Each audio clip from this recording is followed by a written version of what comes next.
Hello, everybody. You're listening to Encounters live from Mill Street Leamington Spa.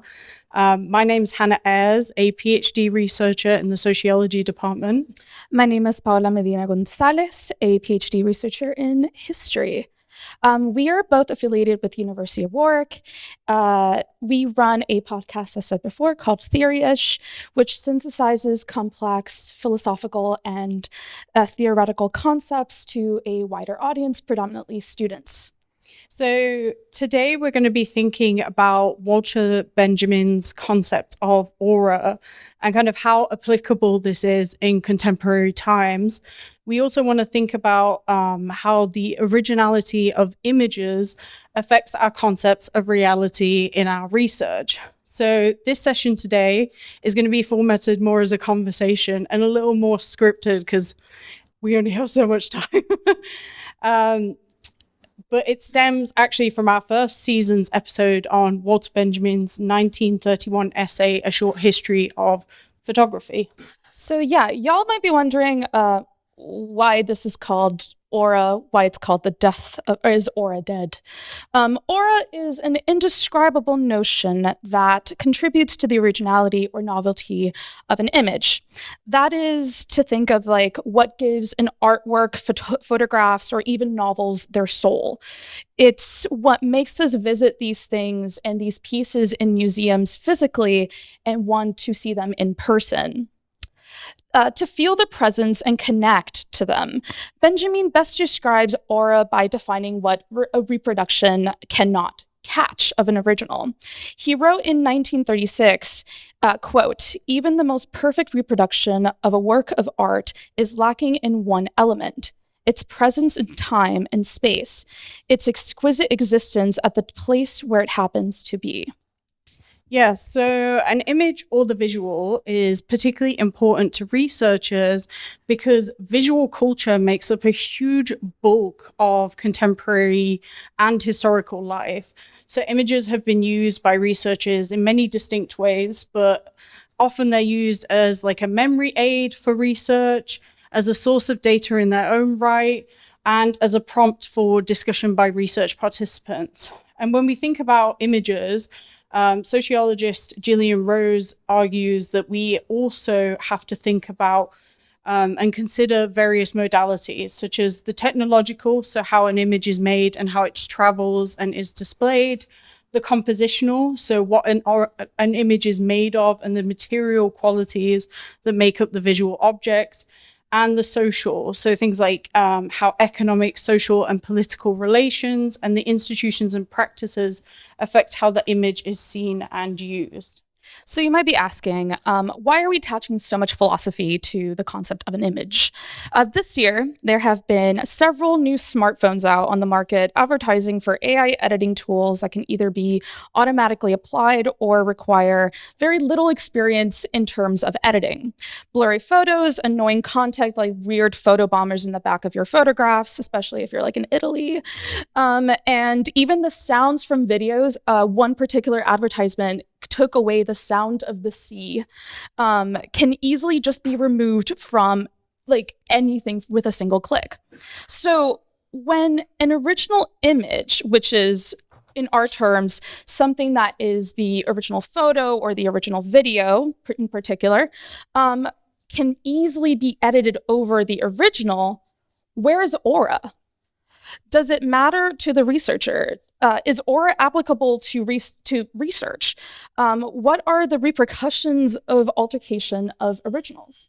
So for me, I think everything about the image, you know, the edits, the blur, the sensation of movement in an image, the background, it really gives you so much context about its creation. And sometimes as a researcher, you don't even know simple details like who is in a photograph, especially if you're doing something like history, and what it's trying to convey.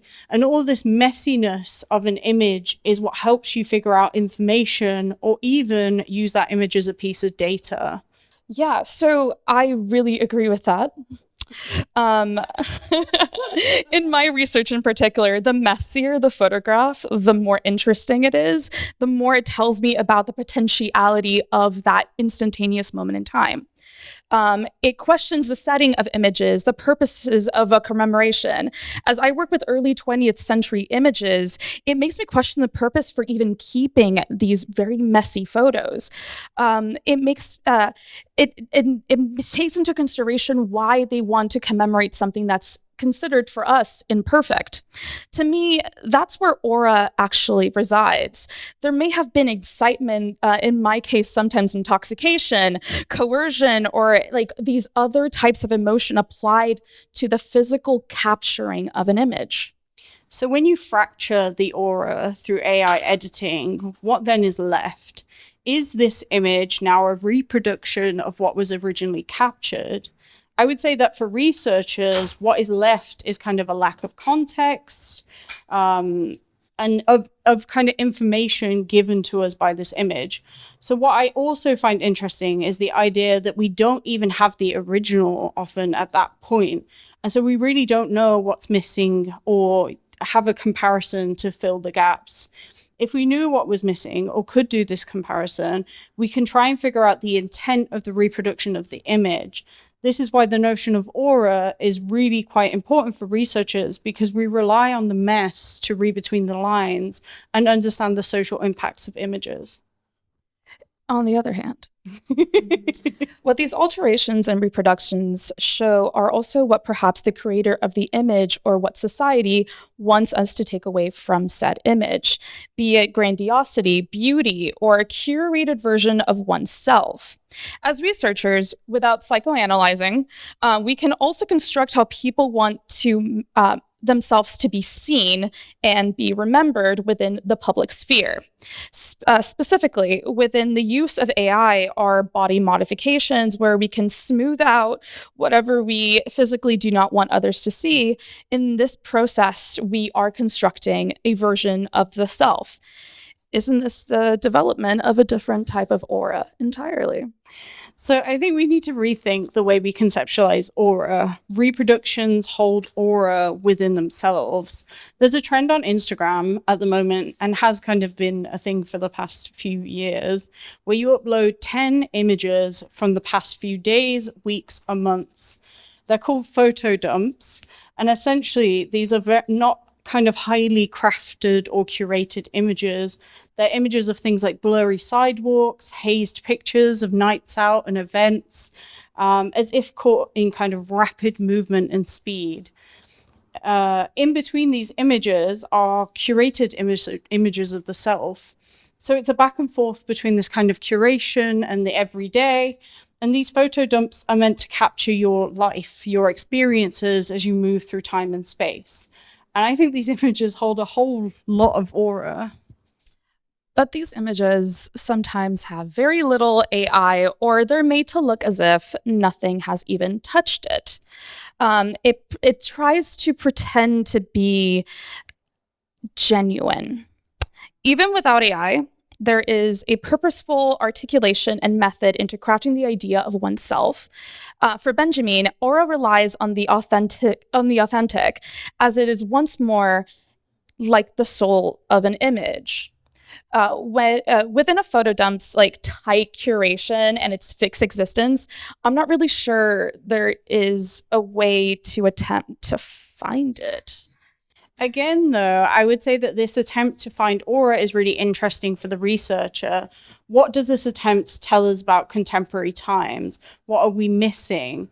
There's an academic and kind of general conversations today thinking about how now we're looking for authenticity, or we're trying to curate something that's authentic. So this is really interesting in and of itself, particularly in relation to individuals' perceptions of themselves, the relationship to neoliberal ideals and the entrepreneurial self, and the anxiety and stress that this can really produce. I feel like in this time period, we have a particular relationship to the camera, the curation of a perfect image, even if it is messy, and we want to be seen or are constantly aware of being seen. Yeah. I think this is where the definition made by Benjamin on aura like strays away from what we want from our images currently. Speaking of very, very, very broad strokes, our images are created and articulated to be seen by others. They are made as extensions of ourselves and present narratives for others to understand us. There is a difference in the purpose of the image production. Then does this mean we may need a new definition of how aura works in our modern age? So before we came here today, we actually checked some of our thoughts with our fellow PhDs. And as today will hopefully show you, developing ideas in conversation is really important. Some of the questions we received were about the purpose of this idea of original and originality, and whether this even matters, and whether authenticity matters, particularly as this tactile nature of images is becoming less and less relevant. I don't really know where I stand on this. My academic training is in history. I also work on queer historical representation in museums. So the original still holds importance to people. It's one of the reasons I think that museums still hold a sway. Historically, the original is why we know lots about things in the past. Alternatively, I know that many individuals never had nor care for original source material. It's why so much of our disciplines rely on the access to archives, knowing the original language of items and having close tactile objects, having them as close as we possibly can. When things are reproduced, translated, and digitized, part of their essence, part of their soul, if you will, and if I can flip the page, dramatic pause, will be lost. A reproduction is an excellent tool that aids in our research. They can act as stand-ins or reminders of what the original object is supposed to be. But eventually, we always go back to the original. There are others who obviously disagree with this take, most of my colleagues. But primarily, we always rely, there is a reason why we have a section in our PhDs called primary sources, because we always go back to the primary. So isn't this an antiquated understanding of research practice? The reproduction of images is one of the ways that academia is made more accessible. Archives are increasingly digitizing their collections, and many researchers don't have the time or funds to be able to access materials. I think if we stick to this rigidness of aura, we imply that some research has less soul than others, and essentially draw a line around whose research is valuable and whose is not. That's why I said we, as researchers, try to gain access to the material as much as we can. I'm not denouncing the use of reproductions. I use it myself. It is, as I said in my earlier statement, I said that these have places in our toolkits, but whenever possible, it's always best to have that original in our hands. As it is untouched, it can be torn, and it can even be stained with the passage of time.